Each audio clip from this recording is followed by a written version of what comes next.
사도 신경으로 신앙 고백 드림으로 새벽 예배 시작합니다. 전능하사 천지를 만드신 하나님 아버지를 내가 믿사오며 그 외아들 우리 주 예수 그리스도를 믿사오니 이는 성령으로 잉태하사 동정녀 마리아에게 나시고 본도 빌라도에게 고난을 받으사 십자가에 못 박혀 죽으시고 장사한 지 사흘 만에 죽은 자 가운데서 다시 살아나시며 하늘에 오르사 전능하신 하나님 우편에 앉아 계시다가 저리로서 산자와 죽은 자를 심판하러 오시리라.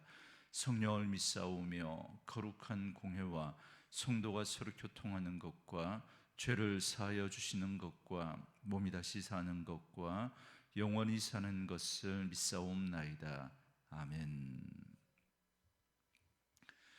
이 아침에 우리에게 주시는 하나님의 말씀은 창세기 41장 25절에서 36절 말씀까지, 창세기 41장 25절에서 36절 말씀까지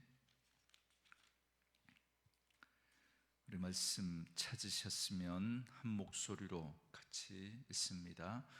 요셉이 바로에게 아뢰되 바로의 꿈은 한나라 하나님이 그가 하실 일을 바로에게 보이심이니이다. 7 좋은 암소는 7회요 7 좋은 이삭도 7회니 그 꿈은 한나라.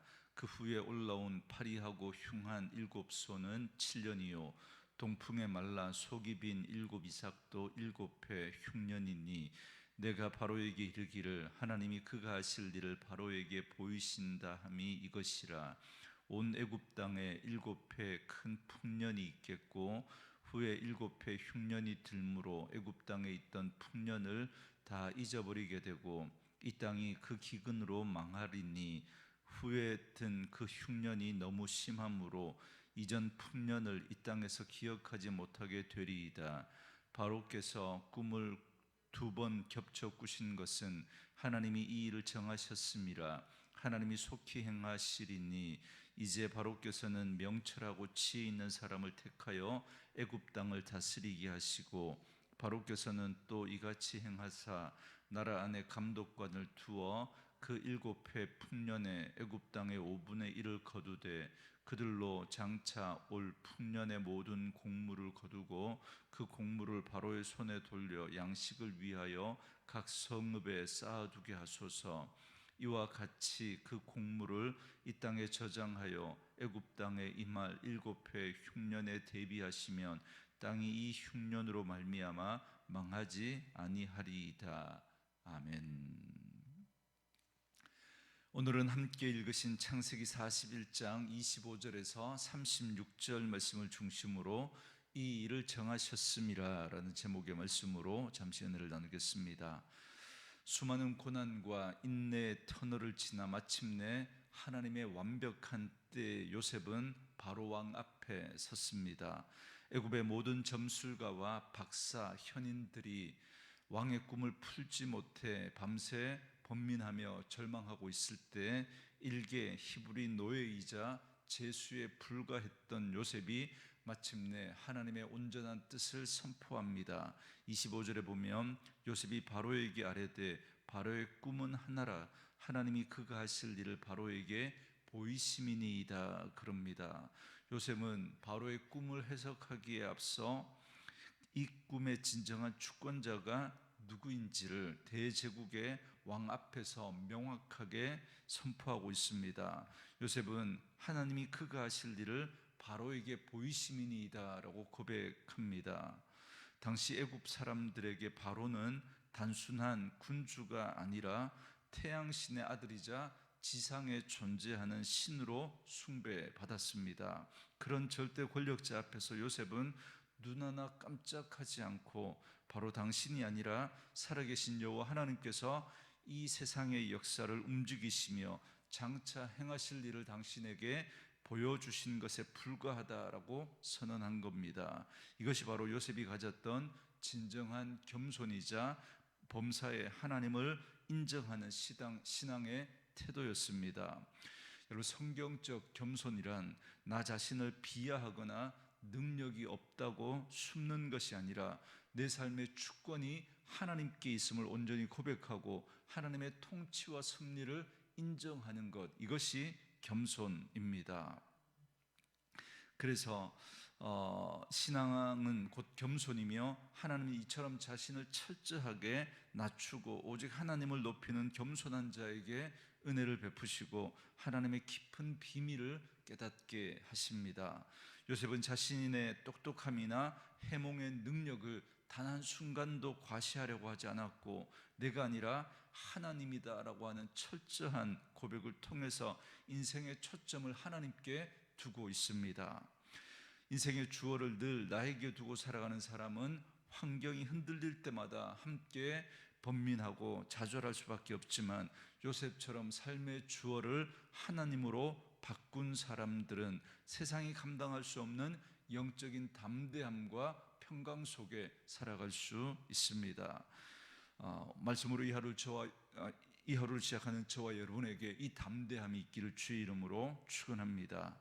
이제 요셉은 본격적으로 바로가 꾼 두 개의 꿈이 결국 하나의 강력한 메시지다라는 사실을 밝혀줍니다. 29절 30절에 보면 온 애굽 땅에 7해 큰 풍년이 있겠고 후에 7해 흉년이 들므로 애굽 땅에 있던 풍년을 다 잊어버리게 되고 이 땅이 그 기근으로 망하리니 그럽니다. 이 말씀은 하나님께서 장차 애굽과 온 땅에 행하실 대자연의 섭리와 역사의 대전환을 예고하고 있습니다. 앞으로 애굽 땅에는 역사상 유례없는 7년 동안의 엄청난 대풍년이 찾아올 것이지만 곧이어 찾아올 7년의 대흉년이 또 함께 올 것을 말씀합니다. 이 대흉년은 너무나도 참혹하고 극심해서 앞선 7년 동안에 쌓아 올린 그 모든 풍요를 단숨에 잊어버리게 만들고 이 땅을 완전히 황폐하게 만들고 망하게 할 것이다 라고 경고하고 있습니다.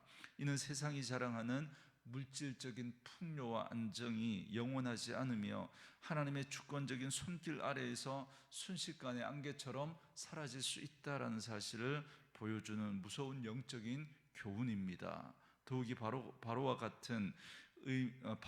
같은 의미의 꿈을 두 번이나 꾸었다라는 건 하나님이 이 일을 확정하셨고 지체 없이 속히 행하시겠다라는 걸 분명히 보여주시는 겁니다. 그런데 요셉은 단순히 비극적인 미래를 예고하는 심판을 해몽해주는 평범한 술사로 멈추지 않았습니다. 그는 하나님이 주시는 영감과 하늘의 지혜를 바탕으로 다가올 국가적 대재앙을 완벽하게 막아내고 나라를 구원할 구체적이고 탁월한 대책까지 바로 왕에게 제시합니다. 36절부터 36절 말씀에서 보는 대로 요셉은 탁월한 위기관리 능력으로 구체적인 대안을 제시합니다. 요셉은 지혜로운 행정가를 세우고 또 그리고 풍년 때 곡식의 5분의 1을 거두어 각 성에 효율적으로 분산 저장하는 탁월한 위기관리 대책을 제시했습니다. 이런 지혜가 어느 날 갑자기 하늘에서 뚝 떨어진 것이 아닙니다. 이는 요셉이 보디발의 집에서 종살이를 하며 가정의 모든 소유를 관리하는 총무로 섬길 때 그때 훈련되어졌고 뿐만 아니라 억울한 그 누명을 쓰고 들어간 왕의 감옥에서 재반 행정 사무와 죄수들을 돌보는 일을 정직하고 성실하게 도맡아 처리할 때 그때 다듬어진 오랜 훈련의 그런 결과물이었다라는 것입니다. 하나님은 요셉이 겪은 아프고 눈물 나는 그 노예의 시간과 죄수의 세월을 결코 낭비하지 않으시고 그 공고한 삶의 현장을 대제국을 경영할 일꾼으로 훈련하고 키워내신 것입니다. 그래서 요셉은 하나님을 향한 신실함이라는 영적인 성품뿐만이 아니라 자신에게 맡겨진 그 일을 완벽하게 처리해내는 지혜와 실제적인 실력이 바로 그때 겸비되어 줄 수 있었던 것입니다. 만약에 이 요셉이 이런 하나님 앞에 준비되는 그런 과정이 없었다면 그는 오히려 그 감당할 수 없는 그런 재앙이었을 뿐일 것입니다. 결코 하나님 앞에서 이런 부분에 준비되어 있지 않았다면, 그가 그 자리에 세워지게 되면 오히려 하나님의 일을 그르칠 수 있었지 않겠습니까? 하나님 앞에 늘 기도하고 또 그 고난의 과정 속에 준비되어진 그 모습이 하나님의 완벽한 타이밍 속에서 그를 역사의 전면으로 세우시고, 그를 통해서 애굽을 구원할 뿐만 아니라 그 가족들을 구원하고 이스라엘을 그 하나님 앞에 세워가는 그 과정 속에 하나님의 귀한 도구로 쓰임받을 수 있었던 것입니다. 그런데 우리가 여기서 꼭 기억해야 할 것이 있습니다. 하나님은 요셉을 훈련시키기 위해서 13년이라고 하는 길고 긴 종살이와 옥살이의 시간을 통과하게 하셨습니다.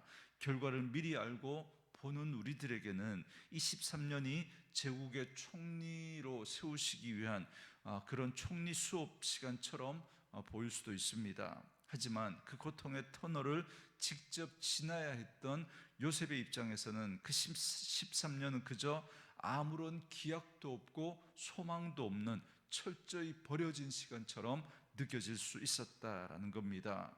하나님은 요셉에게 찬란한 미래의 꿈을 선명하게 보여주셨지만, 그 꿈을 주신 이후에 왜 이런 참혹한 고난을 당해야 했는지 그 이유에 대해서는 한마디도 설명해 주지 않았다라는 것입니다. 사방이 막힌 감옥에서 요셉은 얼마나 답답하고 괴로웠겠습니까?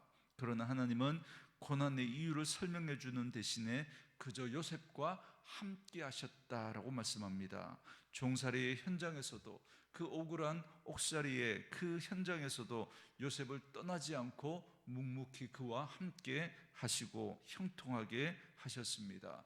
그래서 진정한 형통은 내 생각대로 되는 것이 아니라 하나님이 그와 함께 하심으로 그가 형통한 자가 되었다라고 하는 그 말씀 속에서 형통의 의미를 우리에게 알려주십니다. 하나님께서 요셉의 고난 가운데 행하신 진짜 훈련은 다른 것이 아닙니다. 인생의 방향과 고난의 의미를 도무지 알지 못하는 상황 속에서도 요셉이 영적으로 무너지지 않도록 붙들어 주시는 겁니다. 그와 함께 하시고 그를 붙들어 주시는 것, 이것이 바로 하나님의 은혜인 것입니다. 그래서 요셉은 그 어두운 터널을 지나며 아주 소중한 영적인 비밀을 배웠습니다.